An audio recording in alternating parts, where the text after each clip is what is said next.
Good morning, everybody. Today we talk a little bit about emotional resilience. Emotions are part of being human, but do our emotions have to run our lives? For sure not. In fact, if you look at children, when they get hurt or fall, they cry for a little while, but in the next second, they already smile like if nothing has ever happened. This is emotional resilience, and this is built in us. Resilience is the capacity to stand stable in front of adversities and keep going with what we're doing and keep going with life. Resilience is the quality for everybody who wants to be happy and successful in life. It's good that we throw a little bit of awareness in it. Children have this trust and this knowing that they are stronger than the experience they are going through, stronger than the little failure they are facing. Okay? We adults seem, on the contrary, to have forgotten our power, to have forgotten how resilient a human being can be. When something happens, we keep bathing in our emotions for months, years, and lifetimes. If somebody hurt us 10 years ago, we still remember and feel resentment and we feel hate. On one side, yes, it's very human, but on the other side, there is an evolution to humanity. And I think that just remembering our emotional resilience, remembering how strong we truly are as a spirit, as an inner energy, is totally important. Why adults behave like this? Because we have moved away from our natural essence. Our natural being is to be balanced and happy. And we have moved from this being present in the moment, being balanced and happy, into a mental and emotional space. A mental and emotional space where we keep engaging with a continuous thoughts flow that causes only stress, fear, anxiety, and many other negative emotions within us. It means like we are giving more attention to what is transcendent, like it's passing, it's not steady, it's not remaining. We put more attention on the experience, the life situation that in a while will go away, than on our beingness, on who we really are, and we miss it to notice that what we really are is totally untouched by this life situation. It's only our emotions and thoughts that go crazy. So no wonder we suffer our life instead of living life fully. Unfortunately, nobody teaches in school how to get to observe, feel, and embrace our emotions. We are basically not able to manage our emotions. We don't know that they are transient, and as such they will come to disappear again. As we don't know how to deal with those emotions, positive and negative, we suffer them, getting totally overwhelmed. If they are positive emotions, we get totally attached.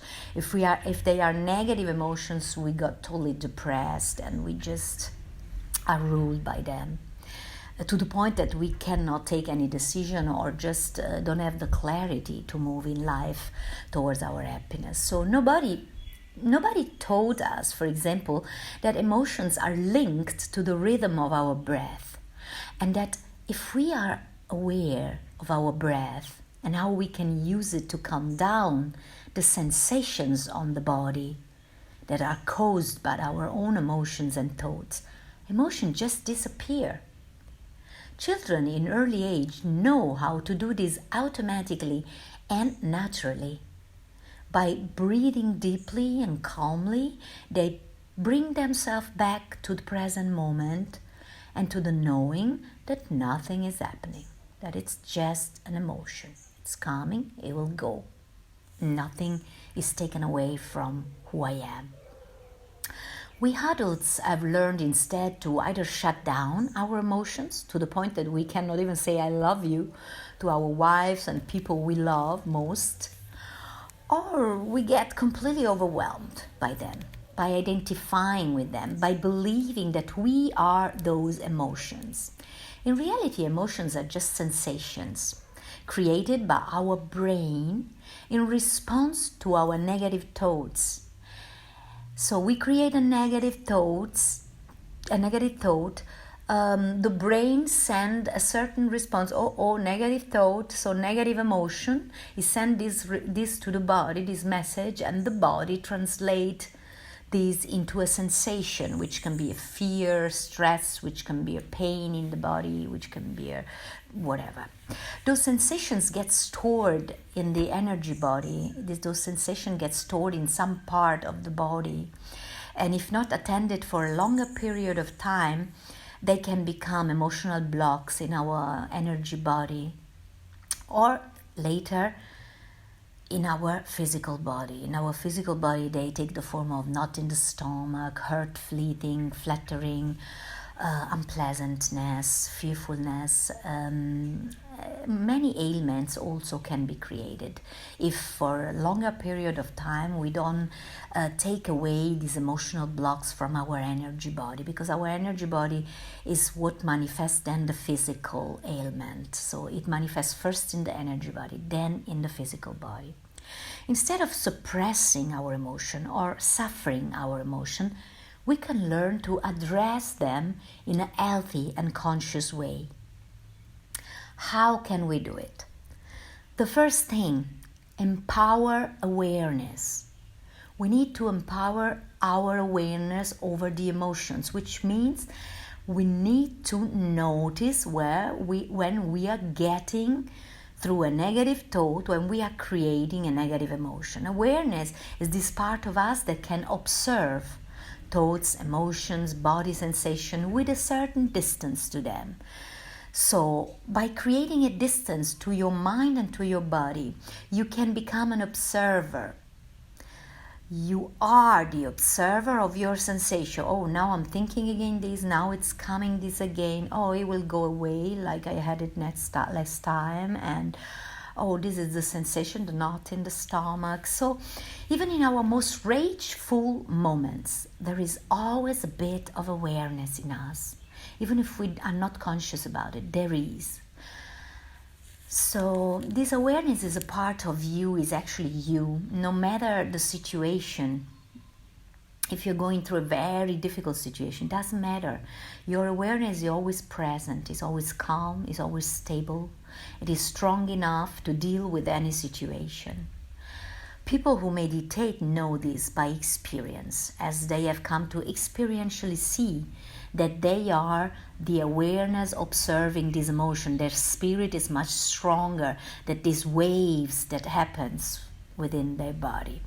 They know they are not their emotions, that they know that their emotions are just happening in their mental and physical space. So this realization in experience helps immensely to effectively deal with negative emotions.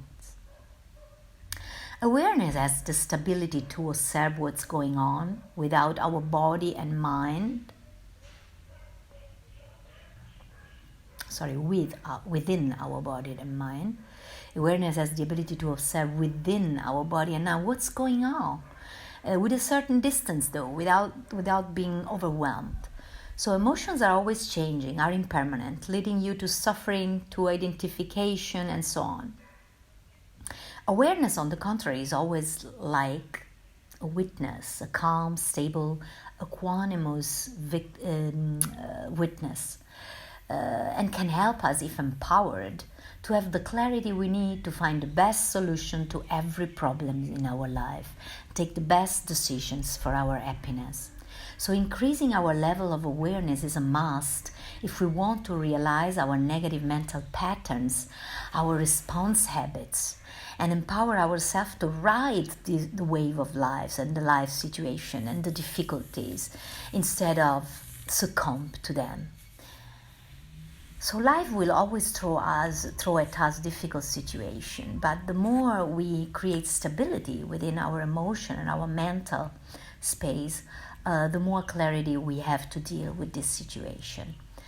So instead of empowering your emotion and say, oh yeah, it's happening, and becoming totally overwhelmed to the point your mind is totally foggy, just keep yourself in this space of awareness, of know that you have a resilience built in, know that you are a strong spirit, that you can deal with anything, and just feed this part of you. Don't feed the emotions, which are really going away after a while, or the life situation also is going away after a while. So just concentrate on yourself, your true stable spirit, because this is the one person that will always remain, the one that will always help you, the one that is always behind all these petty things of normal life. So in my workshops I offer many tools and techniques to learn to sharpen attention and awareness in human beings. So if you're interested, just click the link below, book one of my workshops, or just send me an email if you have some question, or just drop your comments under this video, okay? I will be more than happy to help you. So second thing that can help us with emotional resilience, to become more and more emotional resistant in a way, is breathing techniques.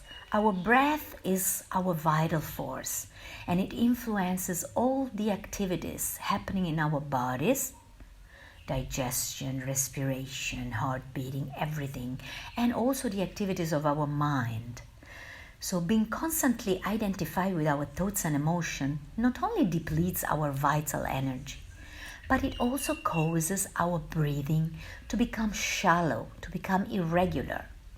So we don't notice, we again are unconscious of it, but we have totally lost the normal, deep, regular breathing that we were born with. So at the same time, unhealthy and unnatural breathing pattern can be the cause of mental, emotional, and physical disease. So to break this vicious circle, there are very easy breathing techniques that, if you do regularly, will automatically set your breath back to normal breathing, and even keep it normal amongst the most stressful situations. These breathing techniques don't have to do long hours of pranayama and whatever. It can be really little techniques that, if done regularly, will bring you immense relief from your stress and relief from your mental activity, and just bring your mind and yourself down to reality, to life, to what's really happening. Okay, with the time of breathing, our breathing will slow down also. So we will be able to do physical and mental activity without feeling stress, or without doing any effort. It's like we are not doing any effort, and we can do 10 different activities in a day, and we still feel rejuvenated and energetic, because we are enjoying what we are doing. We are not suffering it. We are not doing an effort, but we are just loving it. So this comes when we have brought our mind, energies, emotions, and body to a certain state of ease. Third tool you need for emotional resilience is meditation. Meditation is the tool that allows you to witness your thoughts and emotion, allows you to increase your awareness about who you are, your body, your mind. Get to understand them before they control you, creating emotional independence. Emotional independence not only from your own emotion, but also from other people's emotions, because other people's emotions can also throw us away completely. Please watch my next video about how you can help yourself not to be thrown away by others people's emotion and toxicity. So meditation, as in this modern time, meditation, is not a luxus. It's an accessory. If we want to keep our mental and emotional balance with all this stimuli that we have with this modern time, this society, the media, it is just a must to bring ourselves back to ourselves through meditation. Also, again, a meditation is not an exercise. Oh, now I have to do also this exercise. It's not something you do. Meditation is something you become. It's just your sitting in silence with yourself and watching what's happening within myself. What am I feeling? What am I thinking? Why am I suffering like this? Why am I so happy about this thing? And just watch at yourself and try to understand that everything comes and goes, that our main patterns are craving and aversion. We either crave for a situation to happen, or we hate that because a situation happens not the way we want it. So all this kind of stuff will become so aware through meditation that it will not rule your life anymore. Remember, as long as we feel fear, anger, stress, sadness, we can't live our life openly and fully as we are meant to. So to get rid of all these negative emotions, emotional resilience is where you have to put your awareness on.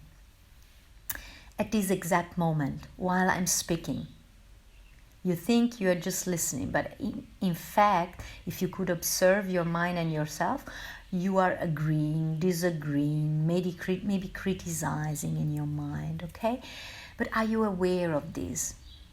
Probably not. Similarly, if someone triggers you with a certain behavior or words, and a sensation starts arising in your body, and a thought creates these emotions, are you aware of it? Probably not. So meditation helps you to create this awareness. Those who are aware will be able to, through the breath, calm down themselves, through meditation, avoid compulsive reactions, and choose the proper response to the situation, realizing in that moment, in that present moment, what is happening, and consciously choosing the result you wish to have. Is this not freedom? Is this not freedom rather than being thrown away by people and emotions and becoming rageful and hurting yourself and not be able to choose consciously which response you want to give to the situation? So to choose consciously the way you want to respond to life and to situation is really an honor. It's a freedom that you acquire when you know how to manage your thoughts, your emotion, and your being, when you know what you really are. Those who are not conscious that a reaction is happening in the body, that a thought is creeping in the mind, that an emotion is overwhelming them, they will compulsively react to a situation, a person, or to life, causing harm for themselves and others, and maybe also regretting a bit later the reaction that they have chosen, because the reaction always comes with a consequence that if you don't want to face, you should be conscious before you react compulsively to a situation. So extreme cases of this kind are, for example, the criminals. They end up in jail because they were overwhelmed by their own emotions, and they thought in that moment, in a compulsive reaction, that the best thing to do is just shooting, and they simply reacted unconsciously. They choose to hurt others, but at the same time they hurt themselves, because the consequence is then very hard to face. So this is a very extreme example, but in life we also do things like this in a more little scale. Also in normal situations, we go about reacting instead of consciously responding to people and situations. We create lots of hurt and pain between human beings. Like human pain, if we take away physical pain, is mainly mental and emotional pain that is caused from human beings to other human beings because of unawareness. So that's why it's so important to become aware of our way of responding, because we can really change a lot, and we can really create a humanity that is more human, more attentive, more sensitive, and more kind in the way it responds to situations. Instead of acting compulsively like victims that don't have any other choice, we can learn to empower our awareness, so we can use emotions also to our advantage. Emotional resilience will help you to maintain a peaceful and stable environment within yourself, even when the outside situation is going crazy. Pandemic, wars, famine, whatever is happening, whatever you hear in the news, people around you are trying to throw their emotional imbalances and negativity on you. Nothing will really shake you, okay? If you become emotional resilient, if you create this stable environment within yourself, in your mind and in your emotion. So to learn how to maintain your inner peace and become naturally peaceful and happy,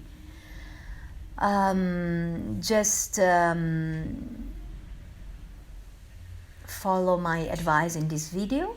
I would be happy if you leave your comments below, and just watch my next video, Emotional Independence.